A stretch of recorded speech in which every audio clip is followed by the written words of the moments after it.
Rétroprojecteurs, formateurs, public attentif, mixte et de tous âges, nous sommes en plein cœur d'une journée d'information sur le métier de garde du littoral. Une journée organisée par le Conservatoire du littoral dans les locaux de la DIREN. Alors ce matin, nous avons vu un certain nombre de choses, à savoir l'émission du garde du littoral. Ce qu'on vous propose cet après-midi, c'est de se rendre compte sur le terrain, in situ, comment ça se pratique au quotidien. Et le volet pratique se déroule près des 3 îlets à Lens-Bélé. Pour expliquer aux postulants les tenants et les aboutissants de ce métier, un gardien de l'environnement, Jean-Claude Nicolas. Si vous voulez faire ce métier, il faut vraiment être motivé. Parce que vous allez sûrement avoir des tas d'embûches, des tas de problèmes. Vous n'allez peut-être pas avoir du matériel à temps, pas assez de formation, pas assez de ceci, pas assez de cela. Il faut être patient et persévérant, on va dire, dans ce genre de métier-là. Parce que c'est important au niveau de la Martinique, c'est important aussi au niveau planétaire. Vous devez être, vous, sur l'espace des techniciens. Ça, c'est très, très important.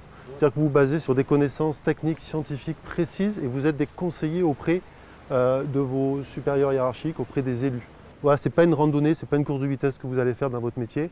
C'est vraiment une observation du milieu et vous allez apprendre. Vous allez apprendre sur des livres, mais vous allez apprendre surtout en étant sur le milieu. En tant que garde du littoral, vous avez des observations à faire. Donc les premières observations, c'est déjà l'état des lieux, l'état du site. Donc quand vous avez emprunté le sentier, on a observé déjà un premier problème, l'état du sentier, pas très confortable. Une première chose à faire, c'est le signaler, dire bon voilà, le sentier était chaotique, il serait peut-être intéressant d'installer quelques marches ou de l'élargir. Après on arrive sur cette plage, vous avez déjà en regardant un petit peu partout vu certaines choses, quelques déchets par-ci par-là. Vous avez vu peut-être quelquefois des trous qui sont liés à des places à feu qui sont interdits. Et vous avez aussi d'autres trous qui sont des nids. C'est un site de ponte de tortues marines ici. Donc il faut être attentif à toutes ces choses et le signaler. Après il y a la partie plus liée à la végétation. Est-ce qu'il y a des atteintes portées à la végétation? Est-ce qu'il y a des coupes d'arbres? Des arbres qui sont tombés soit en raison d'un coup de vent, ça peut être tout simplement le vent qui fait pencher les arbres et ça peut poser des problèmes de sécurité. Ou tout simplement parce qu'il y a des coupes, des abattages d'arbres, des choses comme ça. Constater, signaler, proposer des solutions pour l'aménagement de notre littoral, c'est le rôle de ces gardes. Pour ce faire, ils doivent connaître parfaitement le milieu environnant. Bon, là, on se trouve sur une plage. On voit donc 4 milieux complètement différents. Un endroit qui est plus forêt littorale, un endroit qui va être plus forêt sèche, mais en reconstitution, qui pourrait devenir peut-être une forêt mésophile plus tard. Une sorte de prairie, simplement parce que ça a été dégradé, donc c'est un milieu en reconstitution, donc des arbres qui commencent à pousser dans de l'herbe, et puis une zone plus de mangrove. Voilà. Normalement, un espace comme ça qui reste longtemps va être complètement reboisé. S'il reste pendant 10-15 ans, vous revenez dans 10 ans, il n'y aura plus l'herbe en dessous. Vous aurez des arbres qui seront de 10, 15, 20 cm, et vous, au fur et à mesure, il va falloir avoir cet œil-là à se dire, bon, à tel endroit, il y avait telle chose, parce que ça peut vous permettre de vous alerter à un moment donné, quand les conditions du milieu vont changer. C'est certains oiseaux peut-être qui ne vont plus être présents dans le ciel, certains végétaux qui vont se développer, ça peut être certains phénomènes de marée qui vont vous alerter.